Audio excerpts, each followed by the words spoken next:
Good morning. Maybe if I start talking, everybody will flow in and fill up all the available seats. All the way it got quiet is quite impressive. My name's Evan Weaver. I'm co-chair of the School of Information and Communications Technology at Seneca. We're the host department for this event. It's a tragic time this week in Canada with events in Quebec and Ottawa. But we're here to celebrate openness and collaboration rather than conflict and strife. So I hope that we help to build a world where we all work together. So welcome to the Free Software and Open Source Symposium 2014. For our theme is I am open source. We stole that from a beer commercial, but our first keynote speaker in this two-day event is Professor David Humphrey from the School of Information and Communications Technology. A bunch of us as faculty formed the Center for Development of Open Technology here at Seneca in 2002 because we were keen on open source and for reasons that we wanted to promote it. But around 2005, there was a seminal event that changed the direction of the Center for Development of Open Technology. And Professor David Humphrey was the key part of that seminal event, where he was working on a project with a local inventor to do a demonstration piece of technology. And he figured doing that demonstration through an internet browser was a cool thing. And he just called Mozilla out of the blue to ask for their help in getting into their source code so they could make some modifications to do some experiments. He ended up talking to Mike Shaver at Mozilla, and the relationship that the two developed turned Seneca as an institution that used open source into an institution that helps to create open source technology as well. So with that very brief introduction, I'm sure David's going to talk about a lot of things that will reveal things about himself to all of you. That I'll turn it over to David. Thanks.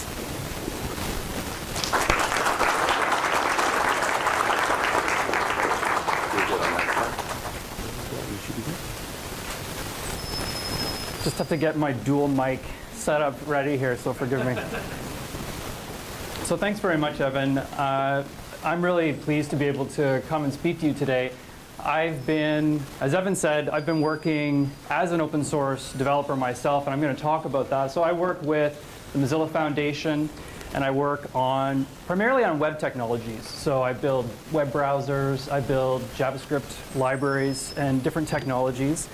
And I'm not going to talk specifically about my work with Mozilla today, but it informs what I'm going to tell you today. And it's how I come to talk to you about what I'm going to talk about today. So this year is my 10th year working with Mozilla as a developer. And in that time, I've had a chance to work on all sorts of open source projects. I titled my talk today, A Bug and Some Numbers. And as I started on the talk, I want to put up what will be probably a very familiar quote to most of you. And I'll just give you a second to absorb that, because I want this to be something that we return to. My goal today is to talk about open source as leverage and how open source can be leveraged and is leveraged in order to do incredible things. So Archimedes talking about this idea that if he had a lever that was long enough, that he could move the world, and if he had this stable base, that he could move the world.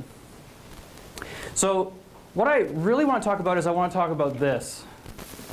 And I'm hearing some of you laugh, and I wonder if anyone knows what that is. Heartbleed. So this is a particularly bad bug, and I want to talk about this particularly bad bug. I want to explain to you what it was. I want to talk about how it happened. I want to look at how it got fixed. And through that, I want to look at how open source provides us leverage. So the way that I want to do that is I always have to try and work Heidegger into anything that I'm doing. So here's my moment to work Heidegger in. So here's Heidegger looking down at you very sternly. And Heidegger has this really useful way for us to think about tools. So he talks about 2 different ways that we can think about our tools, and I'm going to be talking about open source in terms of this, and so thinking about this. So I want you to carry Archimedes through this, and I want you to have that stare thinking as you're going through this too. The first way that we think about a tool is probably the main way you think of a tool, and that is what Heidegger calls the ready to hand. It's that moment when you have a hammer and you're doing something and you're in flow and you don't even have a hammer anymore. You just have, it's a part of your body. It's a part of who you are, and you're doing something, and it's a beautiful moment. This picture here, completely absorbed into what's going on there. There really isn't even a hammer there. But there's a hammer there. Heidegger calls this the present to hand. And here, the hammer is broken, and it's the first time that our tool really reveals itself to us. You almost don't see a hammer until it's broken. You aren't aware of your tool until it breaks down. So I want to take that idea because I want to pick up a tool, a very important tool in the open internet, and I want to talk about that. And it's only at the moment that it breaks that we're really able to see it for what it is. And so I want to look at it at that moment of rupture, if you will. So let me take you back, and I want to tell you a story, and it starts in 1998, ancient history, right? This is when the OpenSSL project gets started. And so this bug that I'm going to talk to you about is related to this project. So let me start with what this project really is. So SSL is this idea that we can share messages over an untrusted network, and we can encrypt them between each other. So there's John Selmies way in the back of the room. And if I wanted to pass a note to John Selmies, I'm going to have to pass it up all the way through these different people in the rows. And there's nothing wrong with you, but I don't trust you. I mean, what's going to happen to that note as it moves its way through the middle of the room? And there's Yoav, my student. Who knows what Yoav will do with that note as it passes by him? What I really want is I want a way to be able to establish a code so that I can write my note in such a way that even if you get it, it doesn't matter. You can't read it. Only John's going to be able to read it. We're going to be able to have this secure connection between our 2 endpoints. So SSL, it provides us a way to do that. So it's an open specification on how you set up and use an untrusted network in order to pass messages and encrypt it at both ends of those. OpenSSL is this project that starts in 1998, and it has a goal. The goal is to build an open toolkit that will make it possible to do all of this encryption.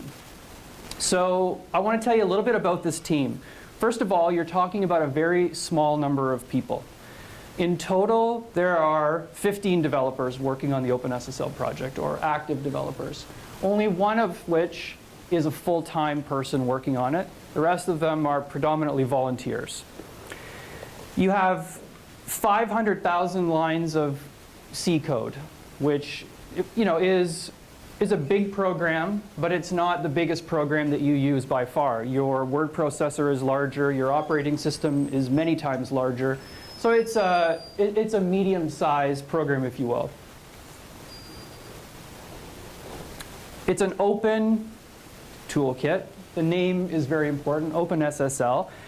So they do what open source projects do, and they create an open license. Now, some people will talk to you about the fact that when I talk about open source, there really isn't open source, there's open licensing. So there's software, and you can release that software under a closed proprietary license, or you can release it under an open license. And so the OpenSSL project creates all of this code, and then they release it under this open license. Now, I've simplified their license. I'm not supposed to do this, but I'm also not about to reuse this code in this talk, so we're OK. It basically says 4 things. It's actually not much longer than this, but I couldn't fit the whole thing on one slide. Their license says this. It says, you must include a copyright notice. If you want to use this code in your product, you have to use this copyright notice that says that it was written by the OpenSSL project maintainers. If you're building a product that uses OpenSSL, your advertising has to acknowledge this project. So it's great that you use it, but we would like you to make sure that it's clear that we did this. You can't use the word OpenSSL to endorse your product. So you can't say that this is sponsored by, or because we built it with, it's been endorsed by us. And there's absolutely, number 4 is very important for purposes of our discussion today. There's absolutely no warranty, and the developers take on no liability. So you can use this, and it's up to you what happens if you do use it. This license, literally, that's all it says. It doesn't lay out screens and screens of end-user license agreement that you have to scroll through and try and read. One of the things I do with my students is I have them read some of the proprietary licenses that they've clicked through. So in your iTunes license, for example, it states clearly that you can't use that product at a nuclear facility. You can't, they don't want to have anything to do with whatever's going to happen, listening to your iTunes music and watching all of the lights at the nuclear plant. OpenSSL's license is different. It says these things. If you do these things, you can use that. You can use that. And people did. People do use that. So today, in 2014, 66% of all web servers run this code. Like, that's a very, very big number. So I'm going to be using a lot of numbers today. I want you to hold all of those numbers in your head if you can. I'll return to the important one. But 2/3 of the web uses this code that started in 1998, and it's maintained by 15 people. While I was preparing this talk, I saw a tweet go by from our college's IT department. And it was probably the main way that most people encounter SSL. Which is, in your browser, when you go on and do online banking, or when you buy your tickets for FSOSS or whatever you do, make sure that the address starts with HTTPS instead of HTTP. Make sure that that's a secured connection. This is how most of us encounter it. So I want to make a very brief interlude before we go any further, because we have a mixed room here. One of the things I love about FSOSS is that it is such a mixture of developers, designers, people in business, people in government, all different people. And I don't know how many of you are computer geeks like me, but some of what I'm going to talk about may not be what you do every day. So bear with me if you know all of this already. But I want to talk about these numbers that we're going to hear a bunch about. So I want to talk about, first of all, this idea of a byte. When we talk about a byte, we're talking about a number between 0 and 255. And when I talk about a kilobyte, we're talking about 1,024 bytes, or 2 to the 10 bytes. And you've heard these lots of times before, but what does it look like? So this sentence is 34 bytes in size. If I wanted to store that in bytes, if I wanted to store that in a computer's memory, I need that many bytes, that many available memory slots in order to store that. Throughout my presentation, I'm using this color, one of a few colors, over and over again. And in order to represent this color, I need 3 bytes. I need to be able to specify a value for red, a value for green, and a value for blue, and put those together. And I actually need some different lighting here.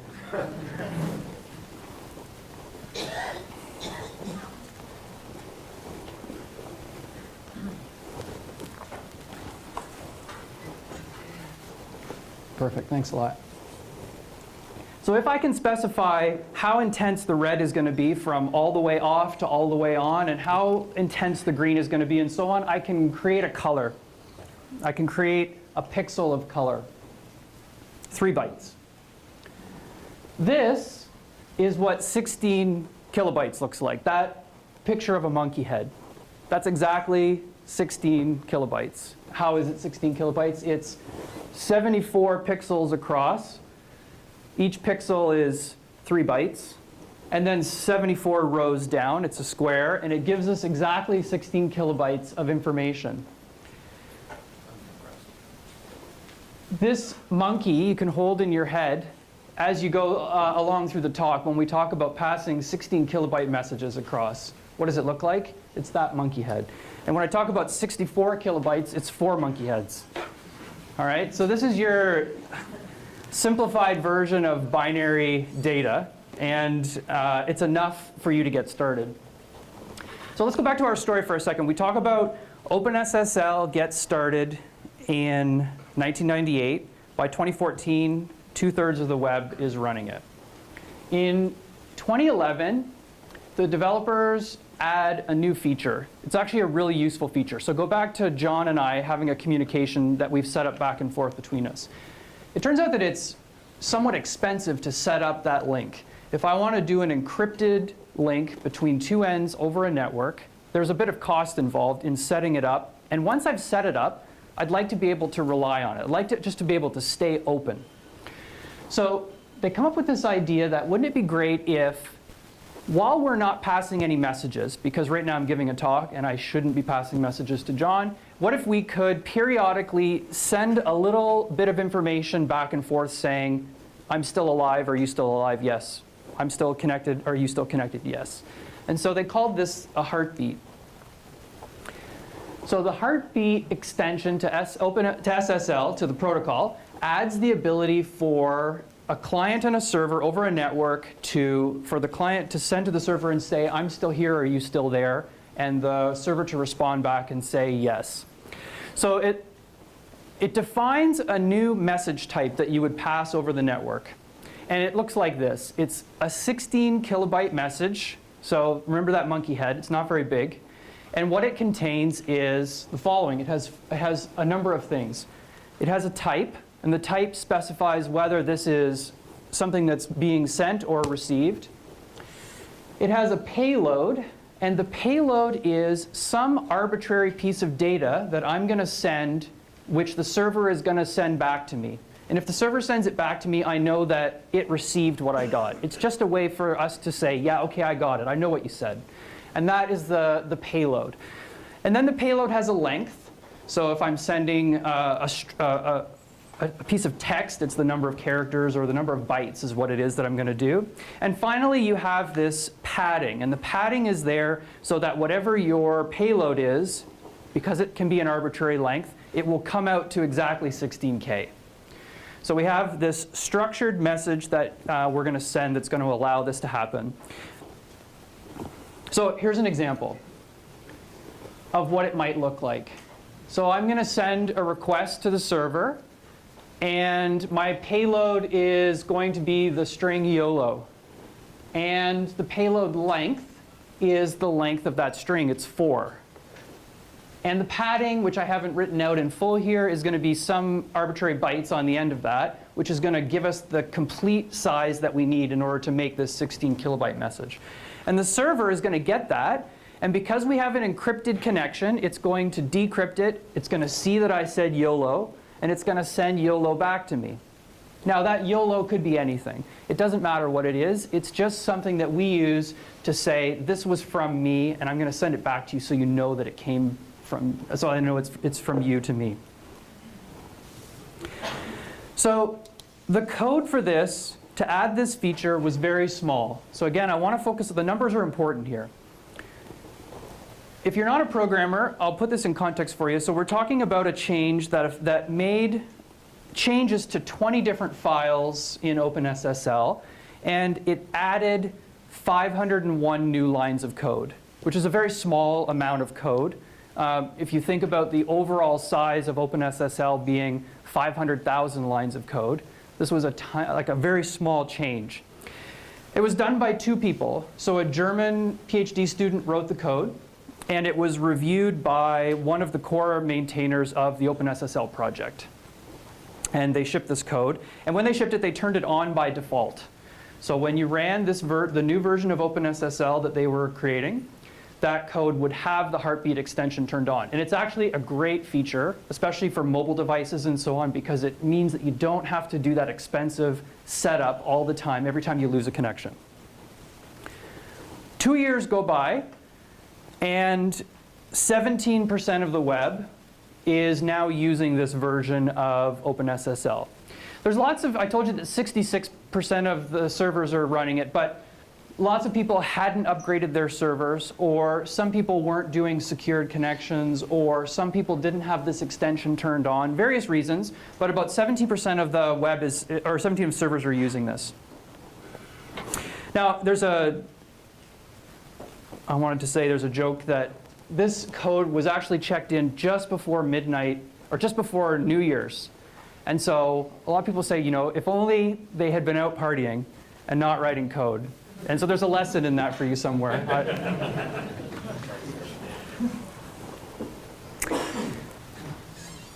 So April 1st, the day, why this day of all days to release it, but that's what Google did. Google's security team, one guy at Google, discovered this bug. And they publish a report about this bug. So let me explain to you what the bug looks like and how it works. So I told you about this request and response that goes back and forth. And I send a payload. I send YOLO. And then I send the length of the string that I just sent. But what if I don't? What if I instead send another length? What if I send a really large number, like that number right there? What would happen? Well, it turns out what happens is this. The server will respond back with my string YOLO, but it'll also give me an arbitrary amount of memory that it had running in the server at that moment. I'm going to show you in a second how that happens. So I now have a way to go fishing. I can cast out and I can say, here is my heartbeat request, and the server responds back with a whole bunch of data that's just sitting in the memory of the server. And that could be nothing. It could be garbage, but it could also be a username and password and so on. So I want to look at how this is possible.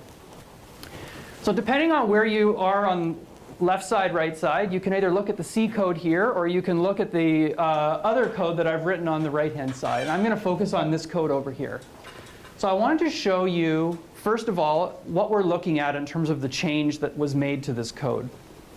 Basically, what this code is doing is on the server, when a response or request comes in, a heartbeat request comes in, it is creating a new response to send back to the other side. And it uses a calculation, which I'll come back to here, but it's using the payload length there. It then copies whatever the client gave me, YOLO, into this payload response. It pads it with some extra data, and then it sends it. So this is what the code looks like that does all of that. This one line is the problem. The problem here is that when I send my heartbeat request, I give you a number. And that number is never verified in any way. It's just used. So if I say I want 4, it's going to be 1 plus 2 plus 4 and so on. If I say I want 65,000, it's going to be 65,000. So if you can imagine a server is running, and imagine that each one of these represents a byte of memory that the server has. The OpenSSL server is running, has all of this memory. And let's say that you're doing your online banking, and you send a secured message over to your bank's website, and you log in. And you pass in your username and your password, and that username and password is sitting in memory. Okay? So you have each of these is a byte. I'm simplifying, but imagine that this is what's happening in memory. So the function that's doing this is something called malloc. And so whenever the server needs to create a piece of memory, it's going to say, give me this much memory. Give me 23 bytes of memory, or 16 bytes of memory, or whatever it needs. And it's going to then put things into that memory. Later on, it's going to do another thing, which is it's going to need to put YOLO into memory. And so that's what we're seeing here. And what tends to happen on a server like this is that after memory is used, it gets freed. But it's still sitting in the memory. It's still there in the memory. The thing that I did a moment ago to log into my bank is still there. But now YOLO is also there. So the problem becomes if I say that I need enough room for YOLO, but I also go longer. I say, give me 27 instead of 4. And so now what it does is it very happily gives me as much memory as I need, plus the extra bit. And that extra bit, it's just going to have whatever happens to be in it.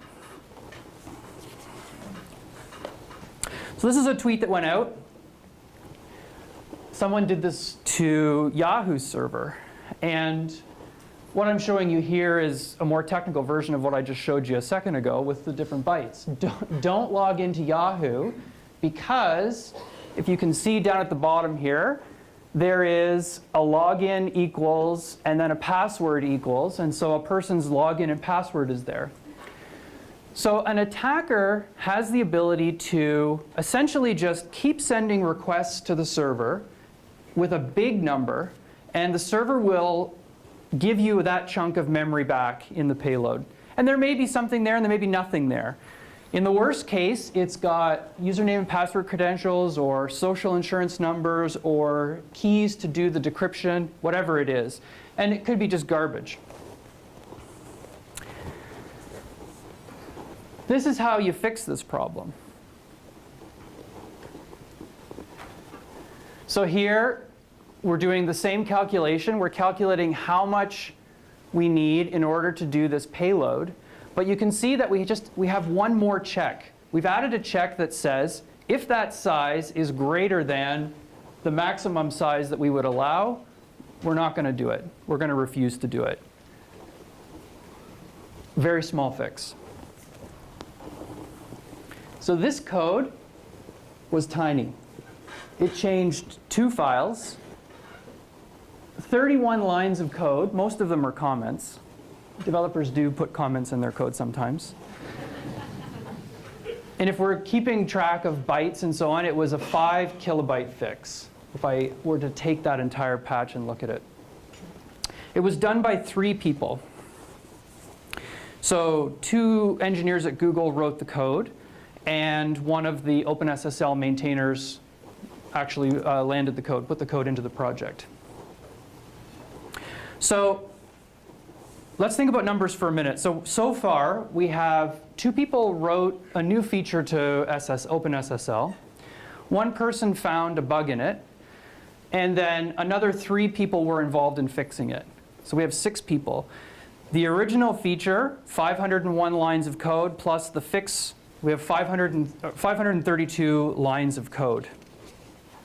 So let's think about some other numbers here. How many users does OpenSSL have? So what I'm going to ask you to do right now is, I'd like you to put up a hand if you use any of the services that I'm about to list. I'd like you to put up a second hand if you use more than one. And I'll get you to stand up if you use more than 2 of these. OK? If you want to stand up now, that's fine. Instagram. OK? Pinterest. Tumblr. Yahoo. Gmail. Flickr. If you need to stand on the table, you can do that too. Anyone play Minecraft? Anyone watch Netflix? Anyone use YouTube? Dropbox? GitHub? You don't have to answer. Wikipedia? WordPress? SoundCloud? Anyone play video games? Steam? Does anyone here know of a site called Google? So if you're still sitting, good for you, you are secure. The rest of you, can have a seat. Can I get you to do that again? So we're here in a Canadian context. So let's talk about another user of this. I don't know if you were doing your taxes about this time. In fact, you should have been. The Canada Revenue Agency had to shut down as a result of this. So taxes were due on the 30th. And this is all happening April 1st. The fix was landed April 7th. So this was a bad time. There's a great quote from the Globe and Mail. Accountants who file client tax returns, however, are apoplectic. I mean, do accountants get apoplectic? Like if it's that bad, Yes, and so you're saying yes. This is an unbelievably bad problem. Unbelievably bad, because it affects now the functioning of government, right? So still thinking about numbers. How many were affected by Heartbleed? It's really hard to figure this out. But I'm going to give you just a few examples of numbers that we can easily come to terms with. So Netflix, 26 million subscribers, or Flickr, 92 million, Instagram, 200 million. I mean, Gmail alone, 425 million people. When I said Gmail, almost the entire room stood up. These services are unbelievable. YouTube alone, 1 billion unique users per month. How many people are adding things there? It's hard to say. So we've been talking so far about this, about present to hand. That's when your tool is broken in front of you, and for the first time you're able to see it. You're really aware of it as a thing in the world.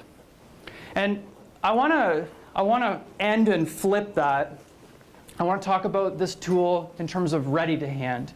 So ready to hand is the hammering hand. It's that moment where everything's good and you're able to do it without even being aware that you have a hammer in your hand. You literally have to stop thinking about it, or you'll probably hit your finger. You need to just get into flow. So I told you at the beginning that OpenSSL is a project to do an open toolkit for encryption, to be able to do secured connections, secured messages over a network. But I want you to think of OpenSSL differently. I'm often asked, in doing the research that we do here at Seneca, we'll be writing grants, or I'll be talking with media and so on, and I'll be asked, what is open source? Can you explain open source? And one of the difficulties that I have is that open source is this foundational thing which often powers so many things that it's invisible. And so in a moment like Heartbleed, it becomes possible for me to show it to you because for a moment it breaks.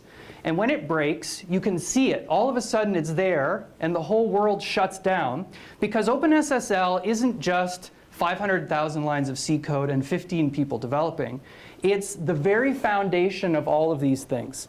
Everything that you stood up and said, this is what I do, I take pictures and I share them online. I do research, I play video games, I pay my taxes. All of those things, that's what OpenSSL is doing. If we were, right now it's almost every week that we're hearing about a new startup that does an IPO. Instagram will sell for how much did it sell to Facebook for? I can't remember now. 3 billion. 3 billion. Minecraft to Microsoft for $2.5 billion. So we're in a time when it's not uncommon to hear about a small team of people that'll work on a piece of code and they will turn it over for obscene amounts of money. What is OpenSSL worth as if it was a startup, if we were talking about it in those terms? When it literally broke the world. All of these services, all of these things had problems. Trying to understand what it's worth is very difficult. I'm not going to try and put a number on it, but I want to use it to set you in motion for the rest of FSOSS. As you're going and you're going to be hearing about open source, open collaboration, open design, open data, all of those things, I want you to have this image in your head. I want you to be thinking in terms of leverage. I want you to be thinking about how one can use a lever. Using a lever, very simple device, from the third century BC that Archimedes describes, allows me to lift an impossible weight. If I can build a simple machine, this machine, which I'll explain in a minute, allows me to do that. The leverage that we're seeing here is we're talking about 6 people working on like 500 lines of code, literally working on nothing. It's a tiny, tiny fraction of a code, and being able to affect hundreds of millions, billions of people with that change. The way that a lever works, as you'll know, is that you need, as Archimedes says, if you give me a rod long enough, today we have a rod long enough. The internet is this incredibly long rod, this thing that reaches farther than we could imagine, farther than we as individuals could ever hope to go and do something. It gives us an incredible reach.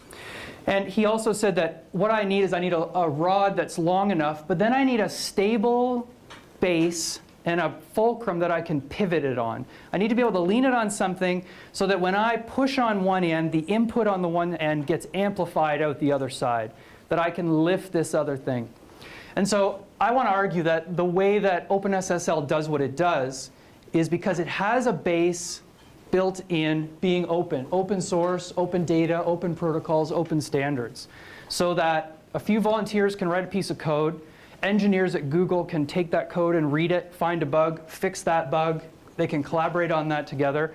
But then things as different as watching TV online or online dating or taking pictures or sharing things with your friends, all of those things come into play as a result of it. So you're here today, and I don't know which of these you are. You may be multiple. Some of you are students. You are educators. You work in government. You're entrepreneurs. You have businesses of your own. And this leverage is something that's very, very significant for you as an individual. There's a tremendous opportunity for you here.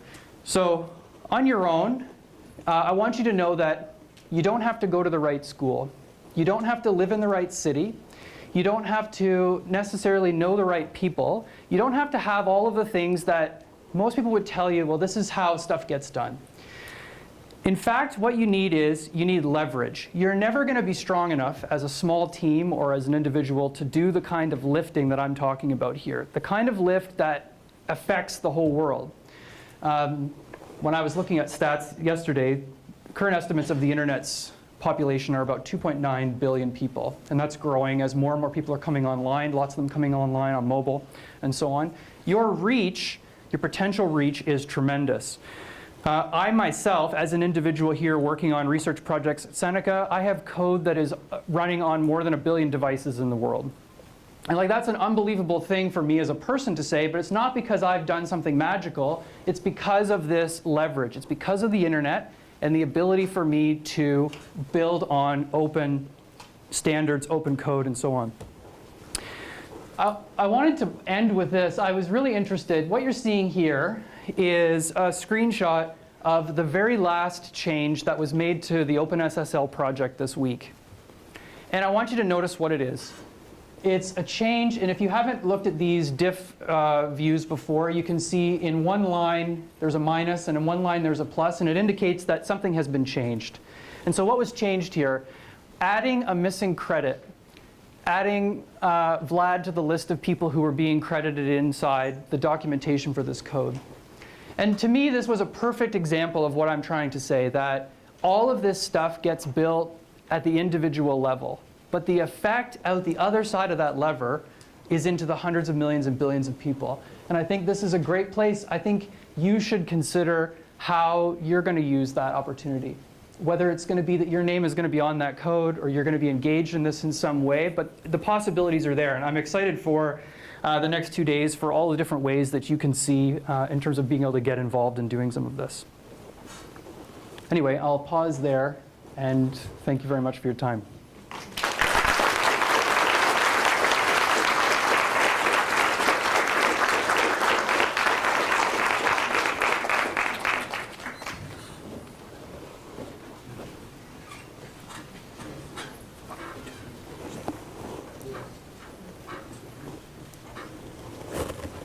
Thanks, David. That was very interesting. I'm not sure whether it was a history class that maintained the attention of us techies, or a technical class that maintained the attention of people without the technical background. But it was fascinating. Thanks. And a lesson for us all. We maybe have time for 1 or 2 questions if anybody has a question they'd like to ask David. Yes. So the Google folks who found this question, how do you view their role in the open source world? Effectively.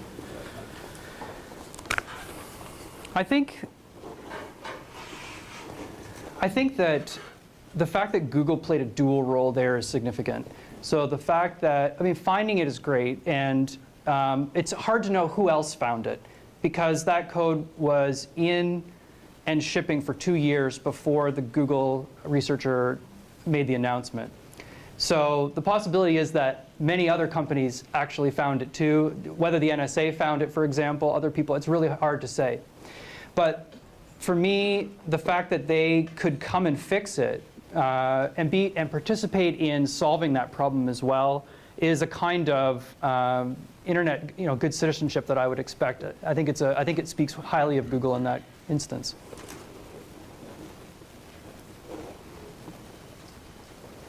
The different services that you mentioned that were affected by Heartbleed, how many of those are actually now protected? Like, are all of them? Or? It's a good question. The latest statistics, I mean, the ones that I showed you, yes. I don't think, if Google hadn't patched its servers very quickly, we would be hearing more about that. But there is a long tail of smaller sites that, for one reason or another, can't or won't upgrade. So they have old legacy stuff, and it'll break things to change. I saw a statistic that in June of 2014, so after it was discovered in April, by June there were still over 300,000 sites that could be found that still had this problem. So I would say that this problem still exists. The fix is there, but then in terms of rolling it out across the whole internet is a different, it's a problem of a different scale. I can actually follow up on that, more on the bash bug side, where I've got a client who they have a forward-facing machine that is affected by bash bug, but their budget for IT, me coming in to fix it, is out. So I haven't been able to touch it yet. Yeah, you mentioned the bash bug, and that Chris suggested, should I add this to talk today? I mean, that's an even, I would argue, a worse bug that we're seeing. And so this kind of stuff. It's funny, as developers, for those that are history people instead of developers, this is not a surprising thing, this bug. What surprises us is that the code runs at all. I mean, code is filled with bugs like this. They're so common. All right, we're off to a great start for FSOSS. So I hope everybody enjoys the rest of these 2 days. And David, we have a small token of appreciation. Great, thanks very much. for you. Thank you. Thank you.